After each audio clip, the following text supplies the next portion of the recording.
दोस्तों नमस्कार, मैं जगन्नाथ गौतम देश रोजाना यूट्यूब मंच पर आपका स्वागत है। दोस्तों, आप सब जानते हैं कि सबसे ज्यादा समय तक देश में लगभग 6 दशक तक कांग्रेस सत्ता में रही और जो कांग्रेस की नीतियां थीं, जिसमें जो है दलितों, पिछड़ों, आदिवासियों, अल्पसंख्यकों को अपने साथ जोड़कर रखने की जो नीति थी, उसके चलते ही कांग्रेस सबसे ज्यादा देश में सत्ता में रहने के काबिल हुई और उसने शासन किया। लेकिन दोस्तों, जिस साफ गोई से राहुल गांधी दलितों, पिछड़ों, ओबीसी और अल्पसंख्यक समाज को कांग्रेस के साथ जोड़ने के दावे कर रहे हैं और वो कह रहे हैं कि हम इन सब वर्गों को, जो मूल रूप से कांग्रेस का आधार वोट बैंक था, वो हमने खोया और हम एक क्रांतिकारी कदम उठाने जा रहे हैं। कांग्रेस में इन सभी वंचित समाजों को जोड़कर कांग्रेस में क्रांतिकारी परिवर्तन लाएंगे, जिससे कि समाज के इन दलित, पिछड़े, आदिवासी, वंचित, अल्पसंख्यक समाज को न केवल कांग्रेस में प्रतिनिधित्व दिया जाएगा, बल्कि उनको पावर दी जाएगी। दोस्तों, ऐसी बातें वंचित समाज को आकर्षित तो कर रही है और इसी के चलते 2024 के लोकसभा चुनावों में बड़ी तादाद में दलित, अल्पसंख्यक, पिछड़ा, अति पिछड़ा, आदिवासी समाज कांग्रेस से जुड़ा भी और अब की बार 400 पार का नारा भाजपा का खोखला साबित हुआ और भाजपा 400 का नारा देते देते 240 पर आके अटक गई। दोस्तों, इस संदर्भ में मैं कुछ पिछली बातें अपने दर्शकों को बताना चाहूंगा कि जब तक बाबू जगजीवन राम 80 के दशक तक कांग्रेस का मुख्य स्तंभ रहे, वो कांग्रेस के राष्ट्रीय अध्यक्ष भी रहे, उनके नेतृत्व में 70 के दशक में, 1971 में, 72 में जो सत्ता कांग्रेस को मिली इंदिरा गांधी के नेतृत्व में, उस समय बाबू जगजीवन राम कांग्रेस के अध्यक्ष थे और जब 1971 में बांग्लादेश को, पाकिस्तान को तोड़कर नया बांग्लादेश बनाया और 93,000 पाक फौज को अरेस्ट करके भारत लाया गया, ये पूरी दुनिया का एक कीर्तिमान है जो बाबू जगजीवन राम और श्रीमती इंदिरा गांधी के नेतृत्व में कांग्रेस ऐसा कर पाई। पाकिस्तान के 2 टुकड़े किए और एक नया बांग्लादेश बनाया। तो यदि हम गिनाएं तो कांग्रेस की शुरू से लेकर आखिर तक कोई देश को के निर्माण में कम उपलब्धियां नहीं हैं। लेकिन दोस्तों, जो दलित बुद्धिजीवी या SC, ST, OBC, आदिवासी, अल्पसंख्यक समाज का भरोसा कांग्रेस से क्यों टूटा? जहां तक मैं दलितों की बात कर रहा हूं, तो बाबू जगजीवन राम की मृत्यु के बाद और मान्यवर काशीराम के उभार के साथ दलित धीरे धीरे धीरे धीरे कांग्रेस से छिटकते गए। और यदि हम उत्तर भारत की बात करें, विशेषकर उत्तर प्रदेश की बात करें, तो देश के भारी तादाद में लाखों लोगों ने बहुजन समाज पार्टी का दामन थामा। और उत्तर प्रदेश जो भारत का सबसे बड़ा राज्य है, जहां पर 20% लगभग दलित आबादी है और इसी के आसपास अल्पसंख्यक भी आबादी है, पिछड़े समाज के लोग भी हैं, तो वो धीरे धीरे कांग्रेस से छिटकते गए। और जो देश की आजादी के बाद लगातार उत्तर प्रदेश में कांग्रेस सत्ता में रही, उसको देश के सबसे बड़े राज्य की सत्ता से हाथ धोना पड़ा। यदि हम इतिहास में जाएंगे तो वंचित समाज के बुद्धिजीवी यह स्वीकार करते हैं कि कांग्रेस ने अपने शासनकाल में वंचित समाज को प्रतिनिधित्व तो दिया, लेकिन उनको कंट्रोल नहीं दिया सरकार में, उनको पावर नहीं दी सरकार में, उनको ताकत नहीं दी सरकार में। इसीलिए ये तबके कांग्रेस को छोड़कर बहुजन समाज पार्टी से जुड़े। और अब जैसा कि अब तक की राजनीति आप देख रहे हैं कि उनको, इन तबकों को मजबूरी में हिंदुत्ववादी और मनुवादी भाजपा को समर्थन देना पड़ा। हम ये नहीं कहते कि भाजपा ने दलितों को के लिए कुछ नहीं किया, गैर कांग्रेसी सरकारों ने दलितों के लिए कुछ नहीं किया, ऐसा हम नहीं मानते।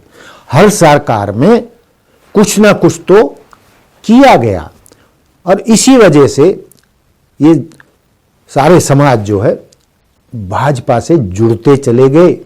चूंकि ये तो राहुल गांधी ने भी गत दिवस जहांगीरपुरी दिल्ली में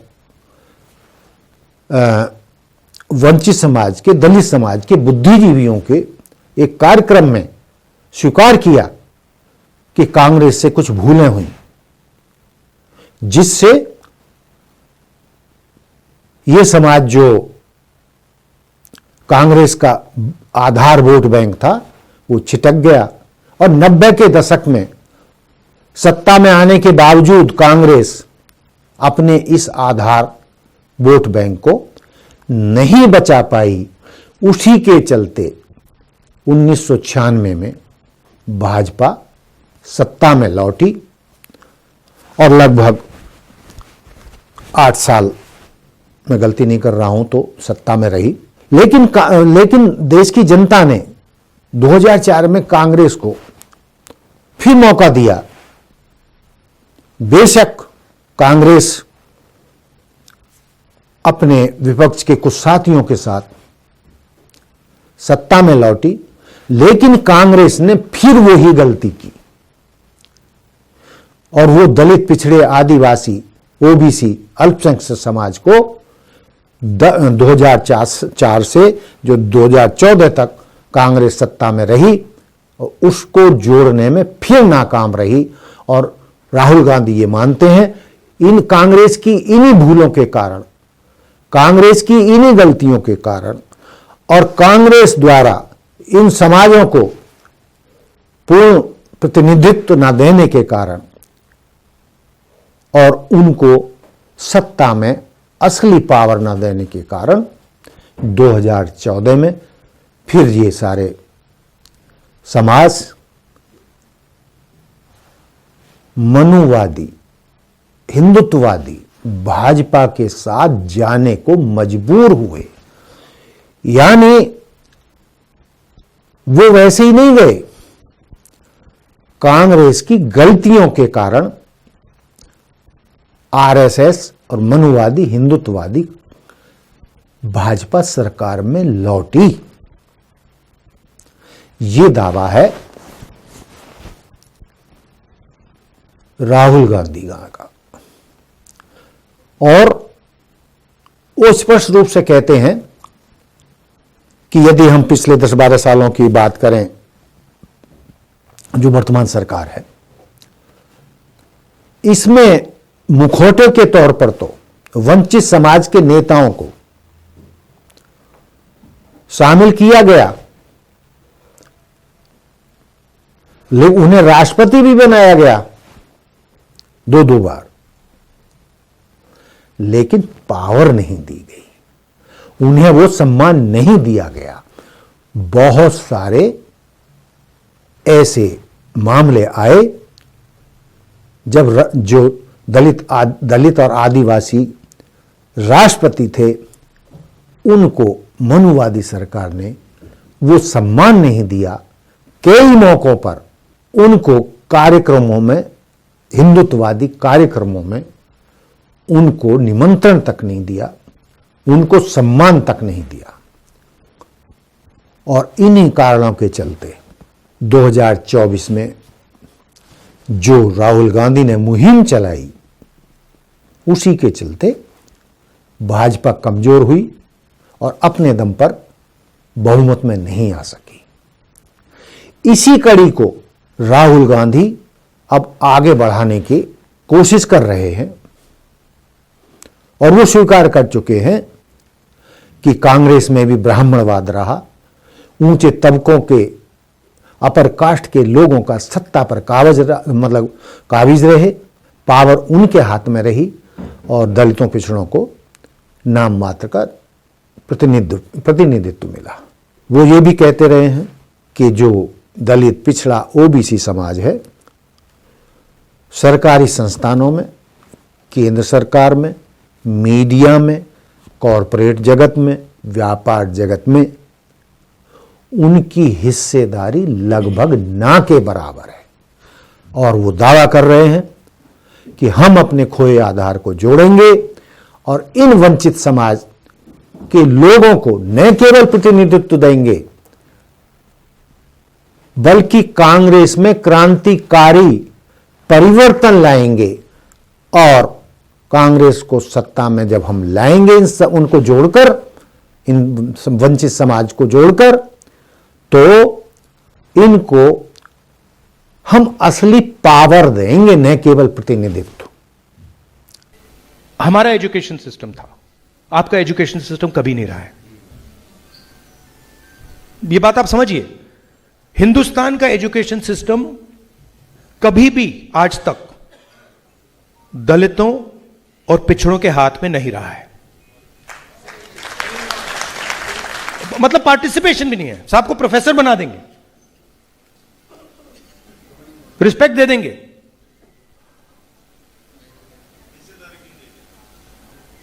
नहीं, आपका कल्चर कहां है उसमें? एजुकेशन सिस्टम में कहां लिखा है कि 3000 सालों के लिए इस देश में दलितों को अछूत कहा गया?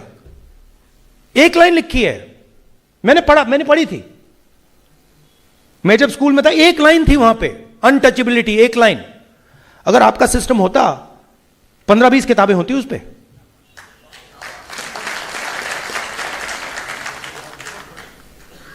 तो सिस्टम में पार्टिसिपेशन देना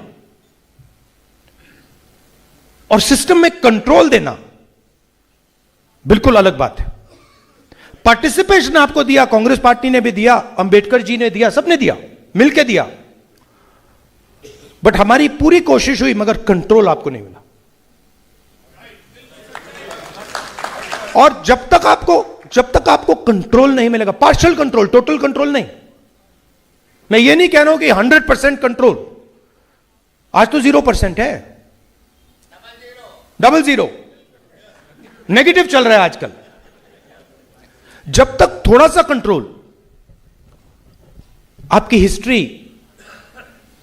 आपका कल्चर, आपके जीने का तरीका, आपके आइडियाज, आप बोल रहे हो आप बोल रहे हो कि आपने राहुल गांधी का नाम लिया, फिर उसके बाद आपने अंबेडकर जी का नाम लिया, गांधी जी का नाम लिया। कुछ दिन पहले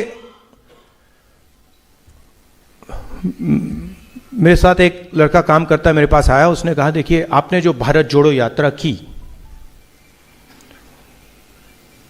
उसने देश का माहौल बदल दिया।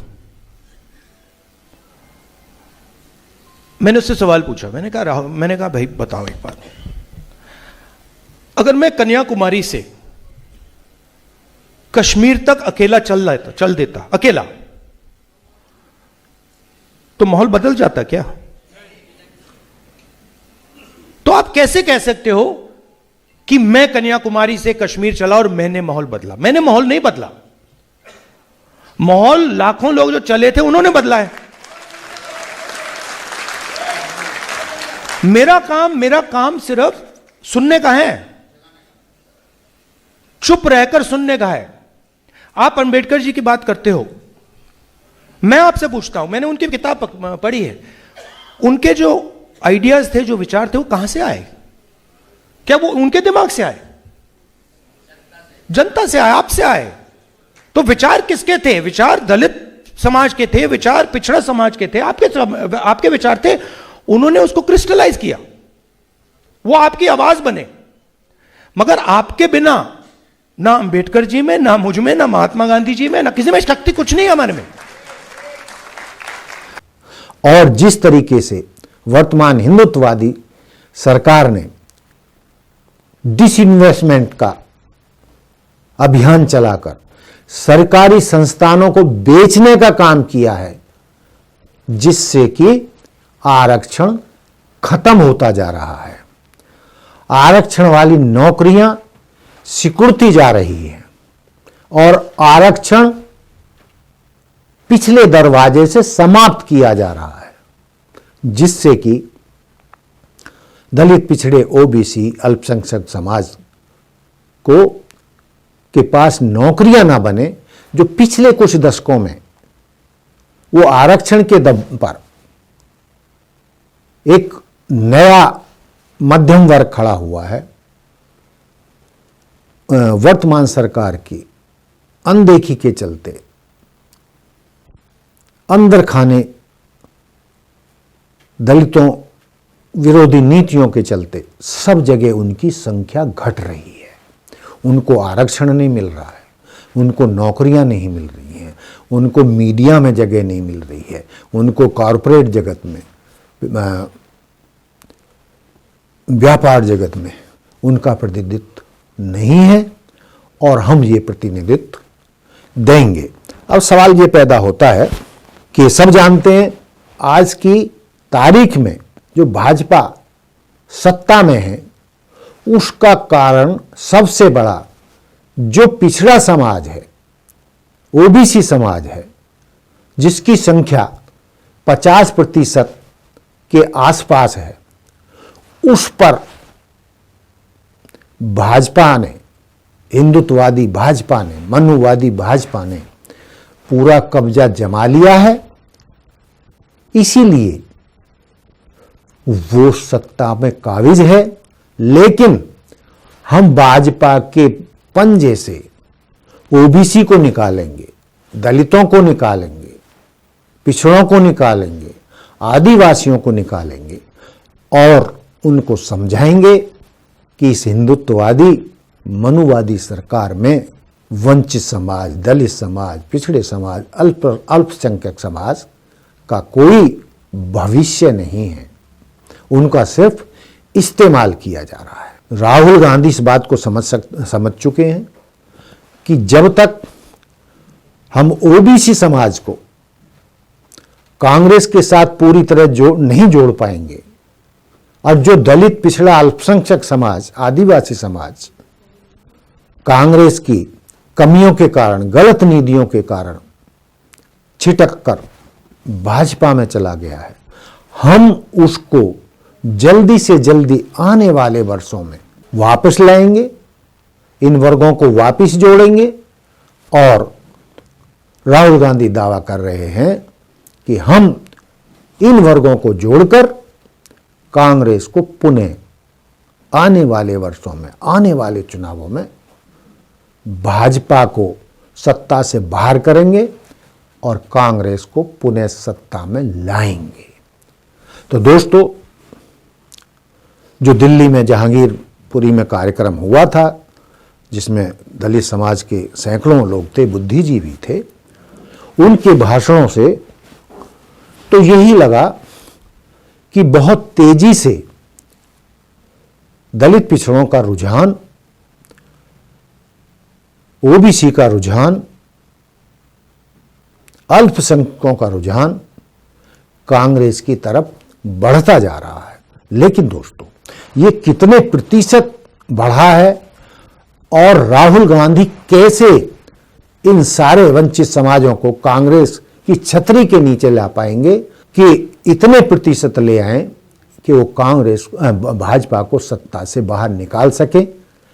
ये उनका सपना कैसे पूरा होगा? लगता तो है कि वंचित समाज के, सभी वंचित समाज के लोग राहुल गांधी को बहुत ध्यान से सुन रहे हैं, उनकी तरफ आकर्षित भी हो रहे हैं और ये मानकर भी चल रहे हैं कि दलित समाज अपने दम पर, अकेले दम पर सत्ता में नहीं आ सकता।